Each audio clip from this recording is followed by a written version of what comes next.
រៀបសួរលោកគ្រូទាំងអស់គ្នាអញ្ចឹងលោកគ្រូសំអូនមានវីដេអូមួយទៀតគឺមេរៀនទី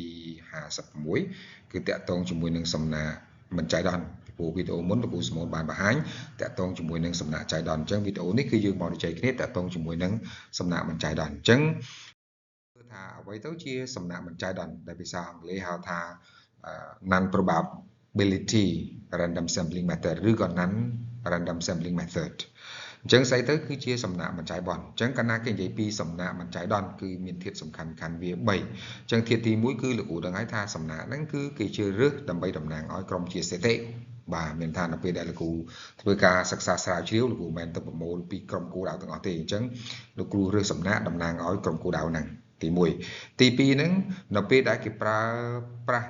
់សំណាក់មិនចៃដន្យមានន័យថាគឺរើសតាមលក្ខណៈចង់បានរបស់អ្នកស្រាវជ្រាវអញ្ចឹង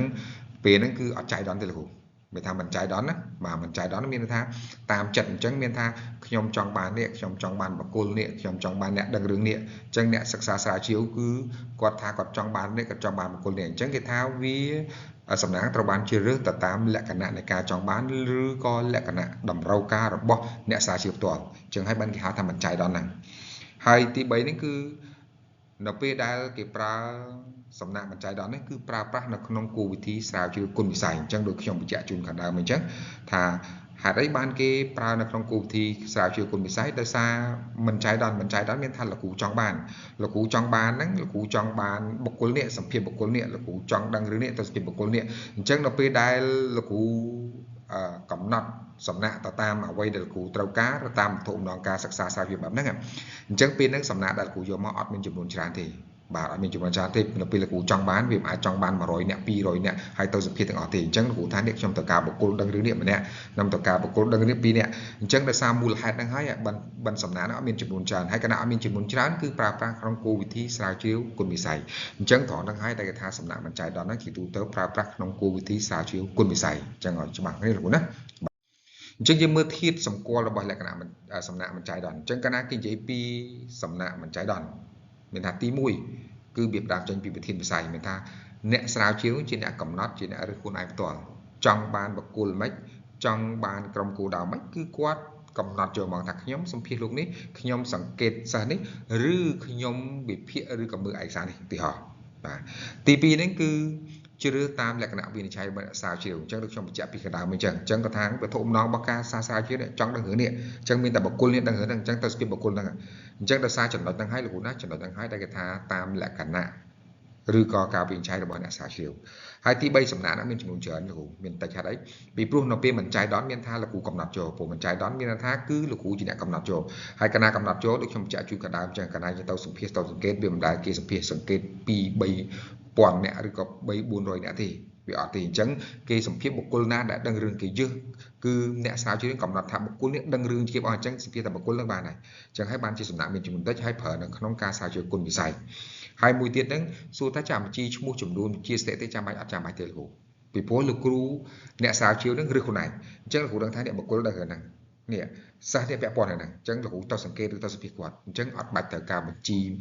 ចំនួនដូចសំណាក់ចៃដន្យទេលោ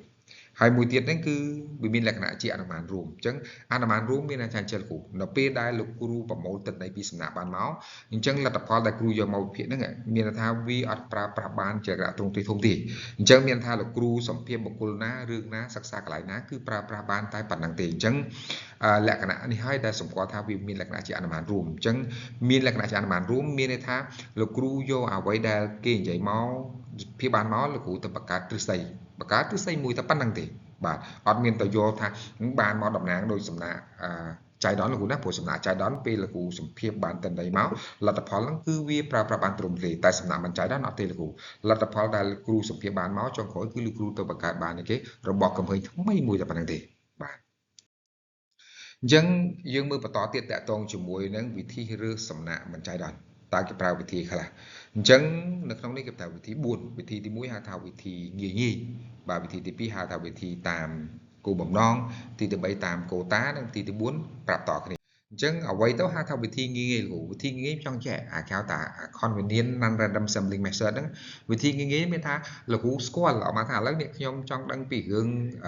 ការគ្រប់គ្រងរបស់សាលាស្កបឆ្លើយមួយនេះហើយខ្ញុំស្គាល់លោក ស្គាល់វិធីការហ្នឹងចឹងខ្ញុំទៅសុភាគាត់យកមកបាទអញ្ចឹងមានថាដល់ពេលគេនិយាយប្រើវិធីងាយមានថាគឺសំដៅលោកគ្រូអាចរកគេសំណាក់ហ្នឹងបានងាយលោកគ្រូអាចប្រមូលទិន្នន័យពីសំណាក់បានងាយមានថាបុគ្គលឬក៏មនុស្សឬក្រុមមនុស្សដែលលោកគ្រូស្គាល់លោកគ្រូដឹងហើយលោកគ្រូអាចទៅសម្ភាសបានងាយបាទអញ្ចឹងហើយបានគេហៅថាគឺវិធីគេហ្នឹងអញ្ចឹងលោកគ្រូឃើញអត់អញ្ចឹងមានថាលោកគ្រូជាអ្នកកំណត់ចូលលោកគ្រូស្គាល់លោកគ្រូទៅសម្ភាសគាត់មកចា៎បាទទី2គឺតាមគោលបំណងតាមគោលបំណងវាលេខពីរទី1គឺវាមានលក្ខណៈតាមតម្រូវការរបស់អ្នកស្រាវជ្រាវហើយទី2ហ្នឹងគឺតាមវត្ថុបំណងរបស់អ្នកស្រាវជ្រាវអញ្ចឹងតម្រូវការរបស់អ្នកស្រាវជ្រាវថាអត់ទេឥឡូវមិនបាច់ទៅសម្ភាសអាណាឆ្ងាយទេឥឡូវនៅមន្ទីរពេទ្យនេះយើងស្គាល់ហើយមន្ទីរពេទ្យហ្នឹងគ្រូហ្នឹងគឺគាត់ដឹងរឿងគ្រូពេទ្យដឹងរឿងហ្នឹងអញ្ចឹងវត្ថុបំណងយើងដោយសារយើងសិក្សាស្រាវជ្រាវហ្នឹងអញ្ចឹងគ្រូពេទ្យហ្នឹងនេះប្រហែលអ្នកនេះគាត់ដឹងរឿងច្បាស់ណាស់អញ្ចឹងយើងទៅសម្ភាសគាត់មកទៅអញ្ចឹងអាកន្លែងហ្នឹងហើយគេថាមិនដែរគ្រូតាមតម្រូវការហើយតាមវត្ថុបំណងបាទហើយដល់ពេលហ្នឹងទៅគ្រូយើងកំណត់យកមកថានេះគ្រូពេទ្យនេះគាត់ដឹងរឿងច្បាស់ណាស់អញ្ចឹងយើងទៅសម្ភាសគាត់ទៅគឺបានហើយបាទអាហ្នឹងគេហៅថាវិធី purposive non random sampling បាទឬក៏ judgmental non random sampling មានថាវិធីឬសំណាក់មិនចៃដន្យតាមវត្ថុបំណងមួយទៀតគេហៅថាវិធីតាមកូតាវិធីតាមកូតាគឺកំណត់យកចំនួនលោកគ្រូណាបាទអមថាឥឡូវលោកគ្រូដឹងហើយកាលណាគេនិយាយកូតាលោកគ្រូទៅបែងចែកសិនពីព្រោះកូតាទី1ទៅបែងចែកតាមប្រភេទអមថាប្រភេទប្រាក់ខែប្រភេទអាយុប្រភេទកម្រិតសិក្សាទៅឧទាហរណ៍អមថាឥឡូវលោកគ្រូមានសិស្សនេះ20នាក់បាទសិស្ស20នាក់ហើយលោកគ្រូថាឥឡូវសិស្ស20នាក់ហ្នឹងលោកគ្រូសម្ភាសសិស្សស្រីម្នាក់ហើយសិស្សប្រុសម្នាក់អញ្ចឹងលោកគ្រូបែងចែកឲ្យសិស្សទៅស្រីមួយក្រុមទៅហើយសិស្សប្រុសមួយក្រុមដល់ពេលលោកគ្រូទៅសម្ភាសឲ្យសិស្សប្រុសម្នាក់សិស្សស្រីម្នាក់អញ្ចឹងនៅពេលដែលលោកគ្រូបែងចែកហ្នឹងលោកគ្រូបែងចែកមិនទេលោកគ្រូបែងចែកសិនសិស្សស្រីហើយសិស្សប្រុសសិនបន្ទាប់មកលោកគ្រូរើសកូតាមកថាសិស្សស្រីយកម្នាក់សិស្សប្រុសយកម្នាក់អញ្ចឹងអាកន្លែងហ្នឹងហៅកូតាលោកគ្រូវិធីតាមកូតាឬវិធីកំណត់យកមានថាលោកគ្រូកំណត់ចំនួនណាមួយដែលលោកគ្រូចង់សម្ភាសហ្នឹងលោកគ្រូកំណត់យកចំនួនហ្នឹងមកប៉ុន្តែមុននឹងកំណត់ចំនួនលោកគ្រូទៅបែងចែកតាមប្រភេទសិនដូចខ្ញុំបញ្ជាក់ជូនខាងដើមណាបែងចែកប្រភេទតាមមុខជាបែងចែកប្រភេទតាមអាយុបែងចែកប្រភេទតាមមុខរបរអាជីពឬបែងចែកប្រភេទតាមរដ្ឋសាស្ត្របន្ទាប់មកលោកគ្រូកំណត់ថានេះខ្ញុំយកបញ្ញត្តិ2នាក់យកអនុបណ្ឌិត2នាក់យកបណ្ឌិត2នាក់អញ្ចឹងទៅកន្លែងហ្នឹងគឺបានកូតាមកហើយលោកគ្រូទៅសម្ភាសដែរវិធីមួយទៀតគេហៅថាវិធីប្រាប់តគ្នាវិធីប្រាប់តគ្នាហ្នឹងមានន័យថាឧទាហរណ៍លោកគ្រូណាលោកគ្រូចង់ដឹងពីការកកើតប្រសាទកោវត្តទីហ៎ចុះបាទអញ្ចឹងពេលហ្នឹងលោកគ្រូចាប់ដាក់ដៅគូដៅមួយថាពីណាគេដែលស្គាល់រឿងពីដើមកំណើតនៃការកសាងប្រសាទកោវត្តលោកគ្រូទៅសភាបុគ្គលឆ្លងកាត់រឿងហ្នឹងណាអញ្ចឹងបុគ្គលដែលឆ្លងកាត់ហ្នឹងគ្រូថានេះអូនេះលោកតាជក់តាលោកតាជក់គាត់ដឹងពីដើមកំណើតនៃការកសាងខាងកោវត្តអញ្ចឹងលោកគ្រូទៅសម្ភាសលោកតាជក់ពេលសម្ភាសតាជក់ហើយលោកគ្រូសួរតាជក់លោកតាមានស្គាល់ពីណាទេដែលដឹងរឿងនេះបាទអញ្ចឹងតាជក់ថានេះឲ្យទៅសម្ភាសបុគ្គលនេះបុគ្គលតាសុចឧទាហរណ៍អញ្ចឹងលោកគ្រូទៅសម្ភាសតាសុចទៀតលោកគ្រូសម្ភាសតាសុចចប់សួរតាសុចទៀតតាសុចលោកមានស្គាល់ពីណាទេដែលដឹងរឿងការកកើតអង្គរវត្តតាក់ទងចំណុចនេះតាសុចប្រាប់ថានេះតា